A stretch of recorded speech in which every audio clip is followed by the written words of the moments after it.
Bondrewd, the Sovereign of Dawn, one of the most interesting antagonists I've ever seen. Made in Abyss is one of my favorite series of all time. What makes the series very unique to me is the world building. Akihito Shikushi does a great job creating a fantasy world with such lore and intriguing characters, and Bondrewd being one of those characters. In this video, I want to showcase a fan art I did of Bondrewd. It wasn't anything crazy, just a simple pose of the character that I feel that represents him well. When first meeting Bondrewd through the eyes of Nanachi, the first thing I liked about the character was his design. His appearance comes off as some sort of mercenary or assassin. He doesn't come off as a scientist to me, especially with the helmet he wears.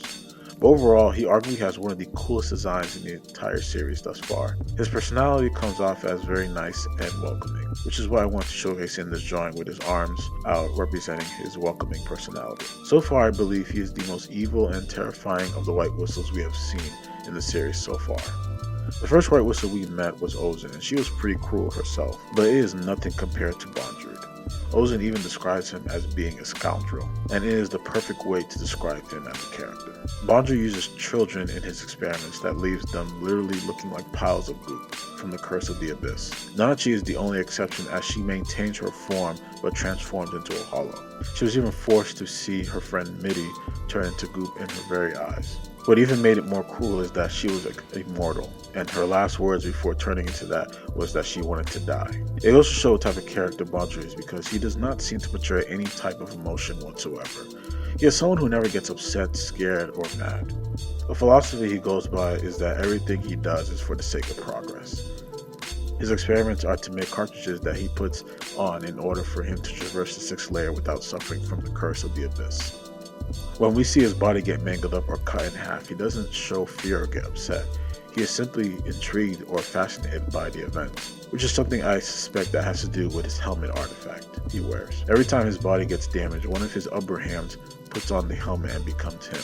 I really like his helmet design, it's really cool. The dark colors with the purple light, top it off with the trench coat and boots, it's really an impressive design for a villain.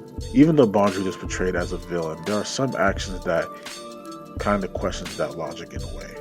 Now yes, the things he has done in this series are unforgivable, from what he done to the children, Nanachi, Reg, Midi, and the others, even pushing Nanachi to kill herself at one point. However, he did save and raise Prushka as his daughter, and even gave Rika a White Whistle.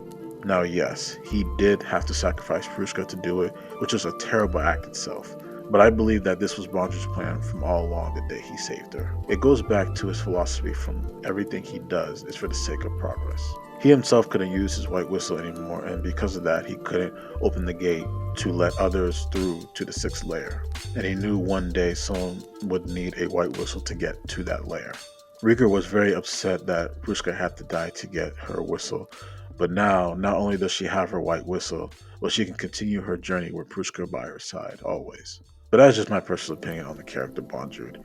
As I finish up this drawing, comment below on what you guys think of Bondrewd and the series itself. A YouTuber, The Masked Man, did an amazing video analysis on the character of Bondrewd. I highly suggest you guys check him out. I'll leave a link in the description below. Made in Abyss is such an in-depth series with so much lore and world building. I love the theme it explores, especially with the one of humanity as its big one. The Abyss can take away one's humanity both physically and mentally. I highly suggest you check out this series. Thank you guys for watching. As always, I greatly appreciate it. Don't forget to leave a like, comment, and subscribe for more content. But that's all I have for this one. This is the Waveler, signing off.